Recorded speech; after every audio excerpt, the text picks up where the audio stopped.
Welcome to this final episode of Series 1.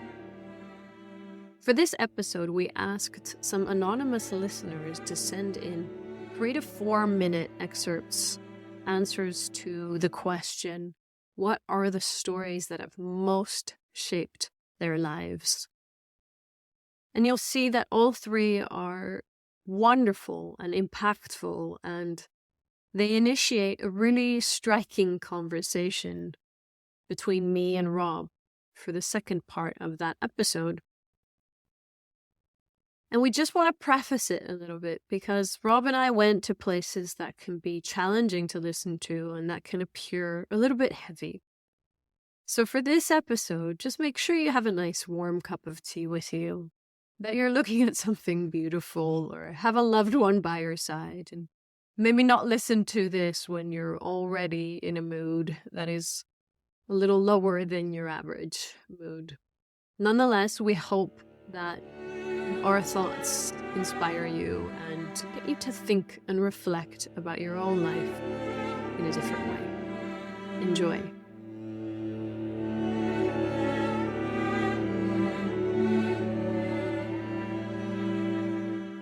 I love this inquiry, and I think that every day invites us to look at our stories and whether they serve us. So thank you. In terms of the stories that have shaped my life the strongest, I think individually it is the story of abandonment for me. And so I always believe that I will be left. And so that has shaped my life in that I am a very independent woman. I'm not in a partnership. I haven't got a family. So it's a day-to-day practice to really catch myself when that belief sort of comes up in a sort of a trauma response, and also the practice to never abandon myself. In terms of a family story, I'm a middle child, so I think that story of a peacemaker, of trying to please everybody, and that in order to be loved, I have to be pleasing and to be good. And of course, that comes out with, in terms of skills of seeing both sides, or diplomacy, or making friendships, or connecting with people. But I can often lose myself. So my practice has been really to really go into my own truth, my own wildness, rewilding myself to really know who's me and standing up for myself and my beliefs. In terms of society, I think as a New Zealander, I was quite sort of proud of New Zealand's sort of independence or free thinking or roots, or that we were just on the other at the end of at the edge of the world or whatever. Now being in Europe and learning about decolonization and imperialism, and just seeing that the white New Zealand society was intentionally created, where, like, my grandfather, for instance, came over to New Zealand, but I think that was also part of the whitening of New Zealand. So just knowing about those roots. So, oh goodness, there are so many stories, but they're a taste of what's going on for me. Thank you.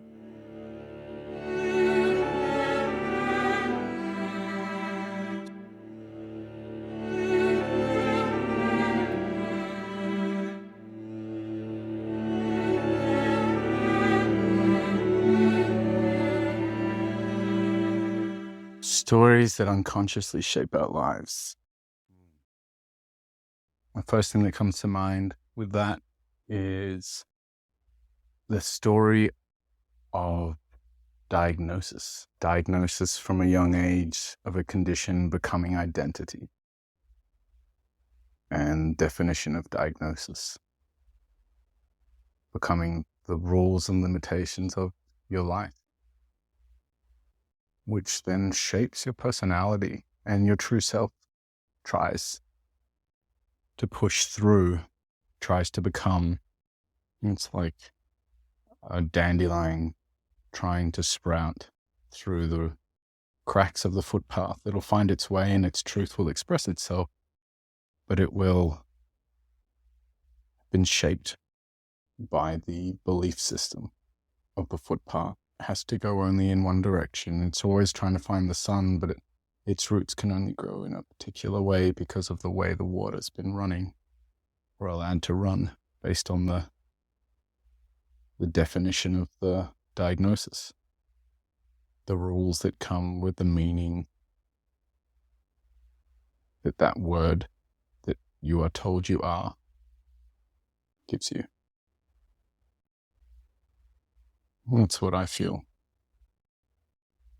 And realizing as an adult, trying to unstick that kind of Velcro definition, defining beliefs, defining labels that aren't actually your personality, but are your or your identity, but are actually just a rule system that was put on you because you presented a particular way.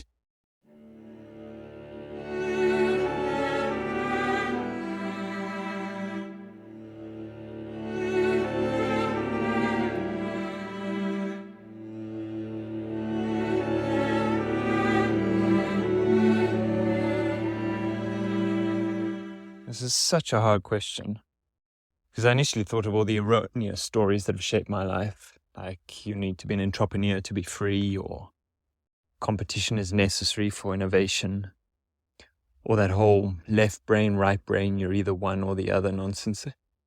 But the story that probably most shapes my life at the moment and always has is the classic story that good will triumph over evil.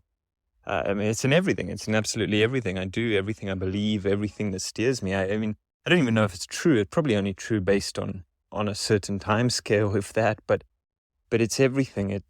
It's what keeps me from falling into hedonism. It's what drives my work. It's what drives my projects. It's what makes me believe. It's what gives me hope.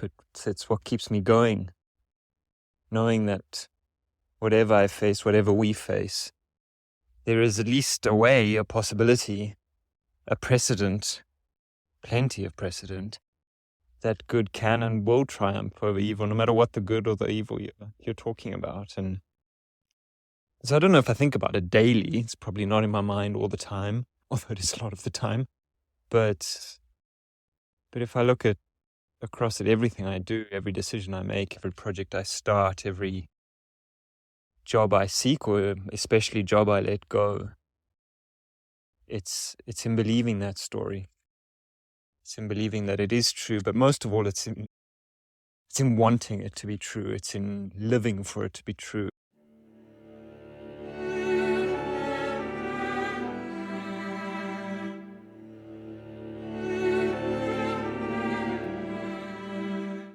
So we have just finished listening to 3 anonymous shares on the stories that shape people's lives. And Rob and I are back to share our own reflections on what we heard these participants or listeners share with us. Hi, Rob. Hey, good morning. Rob, what stood out to you most from listening to these 3 short tales or shares? My first response was, it was amazing to hear the clarity of people's responses to that question. I mean, it wasn't like people had to search around for something. All right, this is it. This is my response. So I was really struck by the strength of it. The first one that I listened to was, oh, that's easy. It's about abandonment. And it was like, wow, that really impacted me.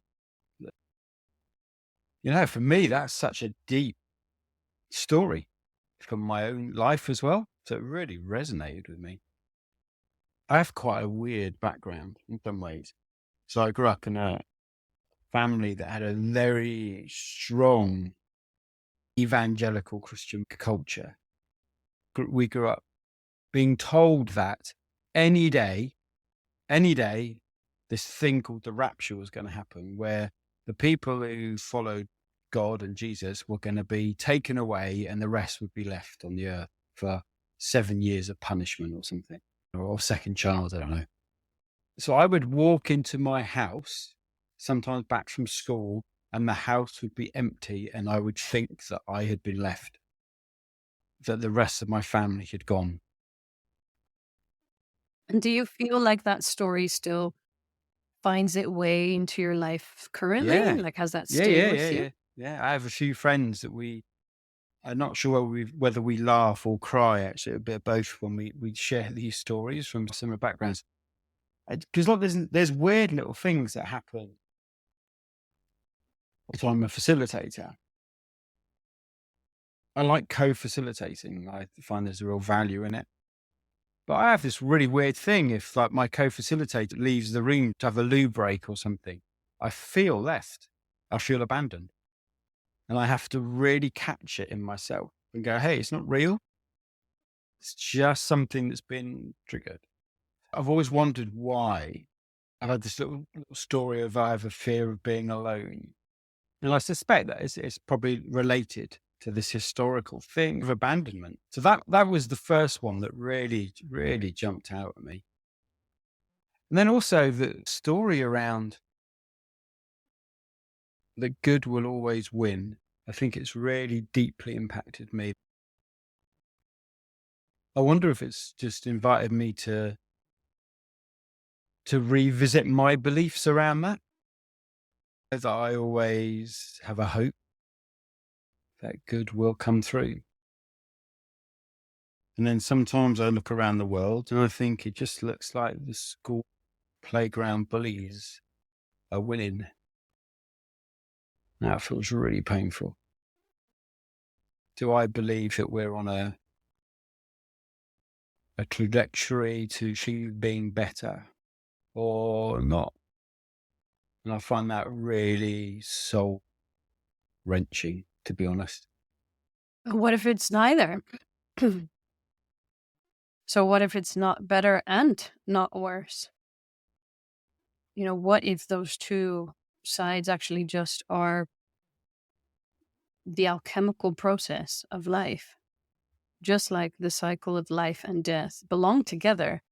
Is, I think, what I hear in this and what I experience as well in my own life and my own thinking and processing is that the suffering that we experience comes from a hanging on or a simplifying or a preferring of one over the other, right? Which, I mean, makes sense. Who wouldn't prefer deep joy and beauty over destruction and war? But I wonder if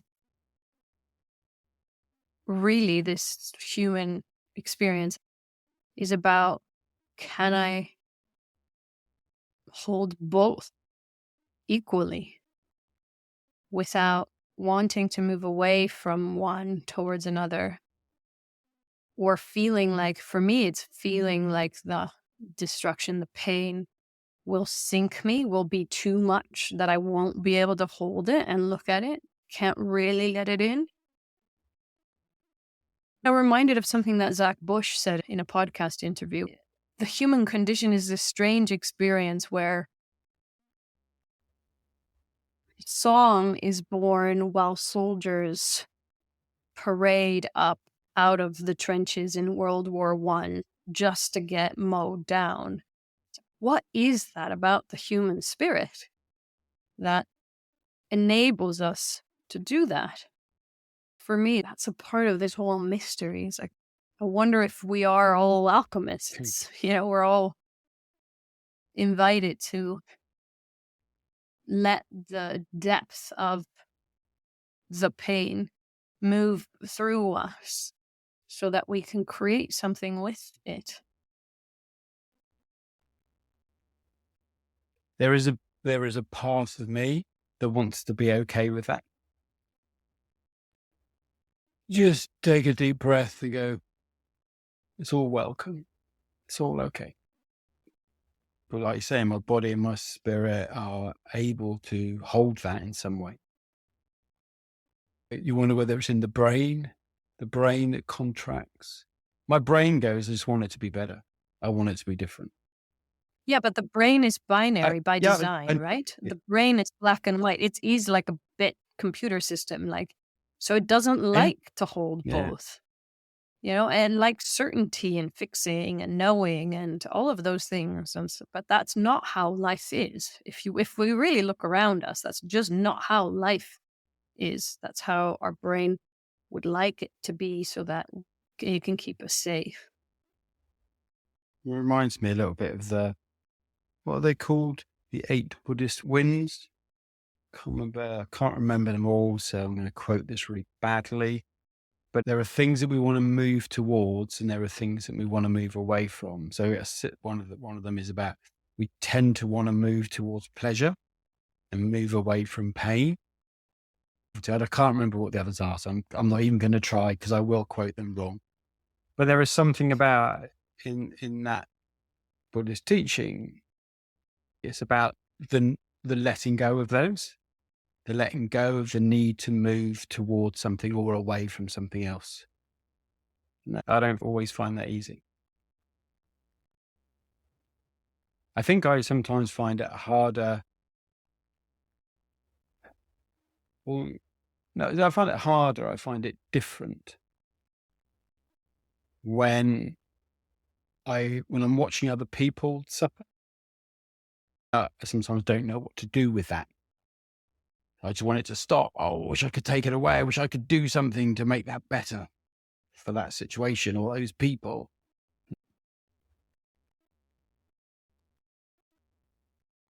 I would say, and it's a big statement maybe, but I would say that a lot of the social and nonprofit work we see out in the world probably is rooted in something similar, right? It's, there's pain out there in the world, and I want to do something to help that from a position that I'm in that is different, position that at least I believe others are in.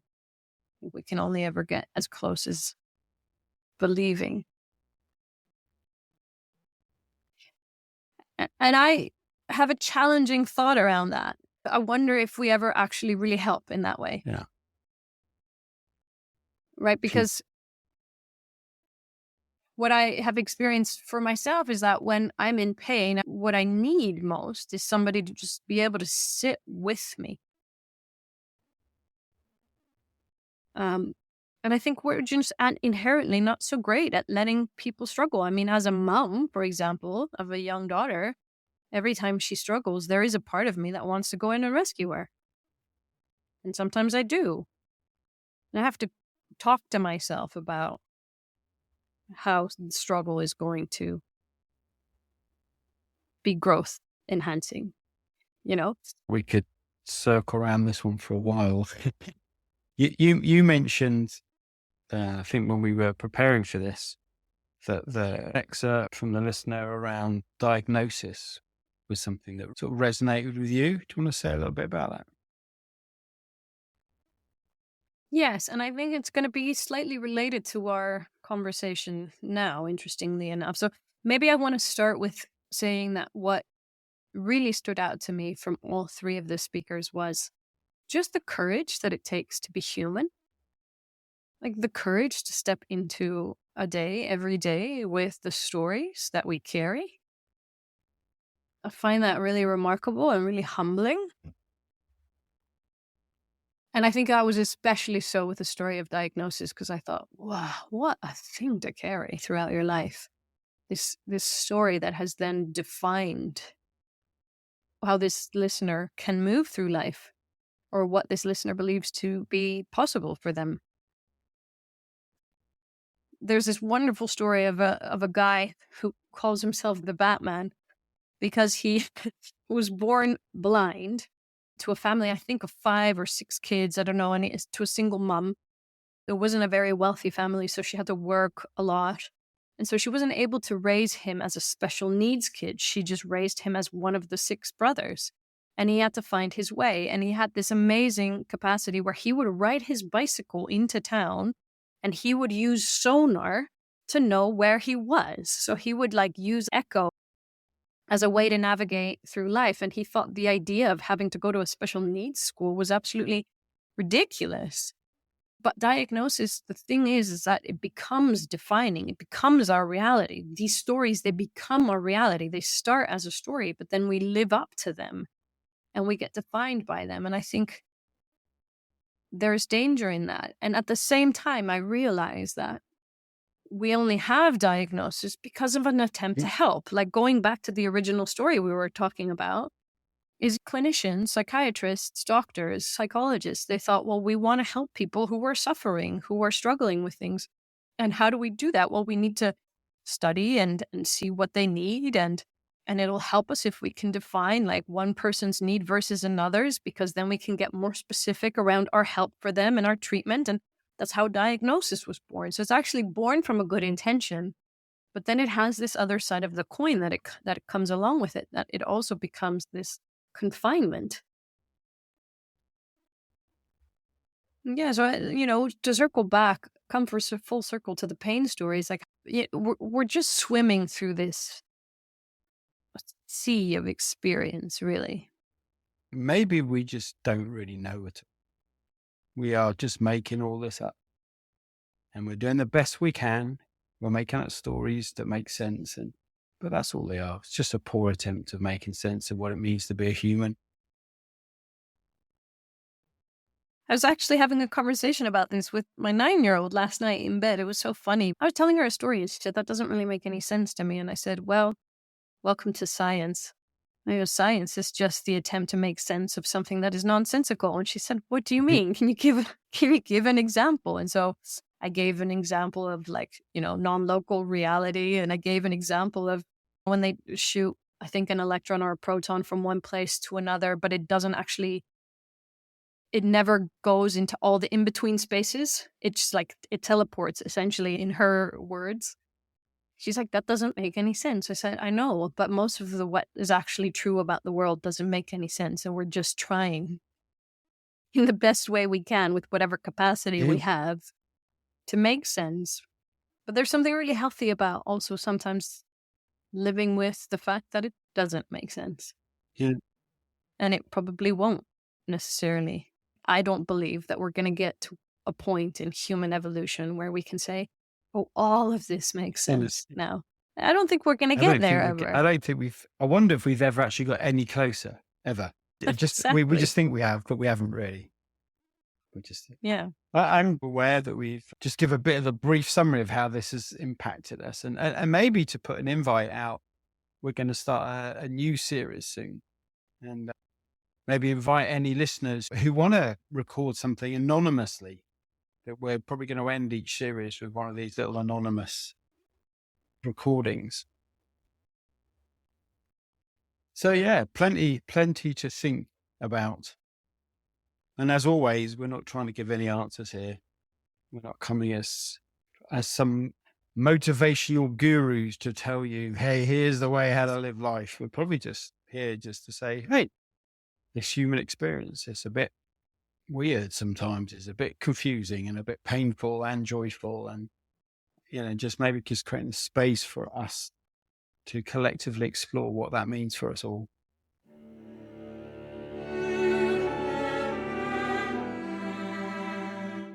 In series 2, we're going to be exploring the idea of progress, or maybe the potential myth of progress. And as a way of setting up series 2, we'd like to invite you to listen to a chapter called The Myth of Progress from a book by Margaret J. Wheatley called Who Do We Choose to Be? Facing Reality, Claiming Leadership, Restoring Sanity. The Myth of Progress. The idea of progress is so ingrained in us high achievers and committed activists that you may be surprised by the word myth. Or perhaps you just ignored it. So many of us are motivated to do our best as leaders and good people because we assume that human societies and our species are on an upward evolutionary path, always improving. What would motivate our long hours of dedicated work and our deep longing to create positive change if this wasn't true?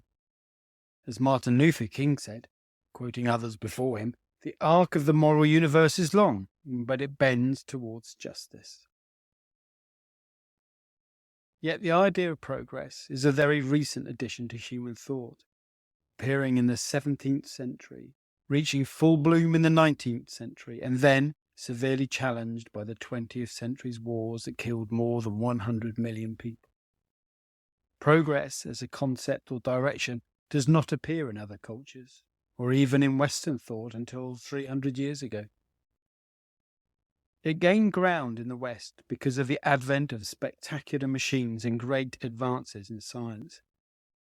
It was also supported by Christianity's orientation to an end to time, and a misperception of the theory of evolution that confused evolution with progress. But every other culture has the perspective of cycles throughout time and history. There are good times, then bad times. There was a golden age, and now there is the dark age. Humans cannot alter the seasons or rush past them with optimistic thinking and hard work. In spite of its anomalous appearance in human history, progress is the water in which we activists, dedicated fish, are swimming ever more frantically, gasping for hopeful air.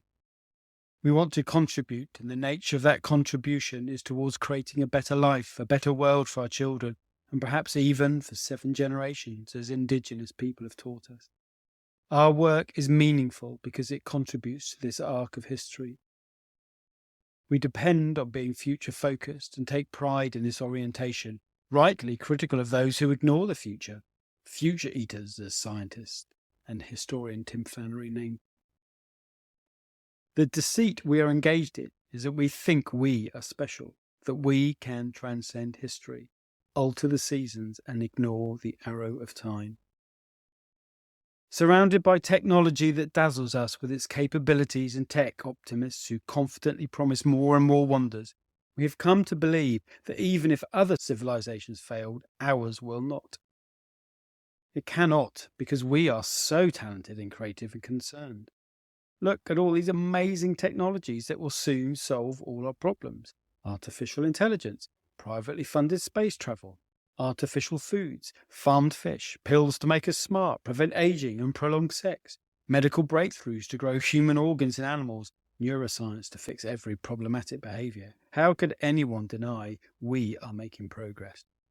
Some tech leaders are even promising us the prospect of colonizing Mars and beyond. No matter what happens on Earth, we get a second chance. Well, only a few of us do. This belief in technology to fix the messes we've made and to save us from decline has been labelled by Ronald Wright the progress trap. It appears in every civilization and is a major accelerator of their demise. The very innovations that gave capacity end up destroying the civilization. People fail to notice or blindly ignore what these technologies are destroying and persist in relying on them until it's too late. This has been true throughout human history. Animal herds were depleted when early humans discovered they could kill thousands of animals by running them off cliffs. One prehistoric site has the remains of over 100,000 horses killed. We continue to pursue industrial production using fossil fuels to give us a higher standard of living, while polluting the air and water that impacts our health and the health of a rapidly heating planet. Artificial fertilizers and seeds were introduced in the Green Revolution to eliminate hunger. As a consequence, we've destroyed soil's regenerative capacities, killed many species, polluted waterways, and caused hundreds of thousands of farmers to commit suicide. And now, who knows what we're destroying with the ecstatic rush to automation, including self-driving cars, robots, AI and everything, and package delivery by drones. Technology doesn't save us. It promises a utopian future, but in the record of history, it eventually destroys with its unintended consequences. This is the true arc of history, not upwards towards some halcyon future, but as a dissipative movement along the arrow of time. We believe we can push aside input from the environment and, with intense creativity and innovation, soar off the arrow of time. Meanwhile, the environment we've refused to interact with continues its relentless march to greater disorder. But isn't all this fabulous, amazing growth in new technologies an example of the fiery creative energy at the start of a new civilization? Aren't we as innovators and entrepreneurs starting a new world that counteracts the forces of entropy? Aren't we, in the golden age, masters of the universe, setting a new direction towards evolutionary progress and bright futures? No. Lost in the seduction of technical creativity, we fail to see what else is going on. What's happening in society to relationships, to poverty, to violence, to alienation? What's happening to our land, our traditions, our people? Why have more than 65 million people fled their home countries and now live as refugees? What's being done to address our enduring human needs for home, for community, for contribution, for good work, for safe children? And what about our planet? Wise leaders are willing to give up the delusion that technology can save us or that we can master the universe. We must face the reality of decline and choose actions that support people, not technology. The choice couldn't be more clear or consequential.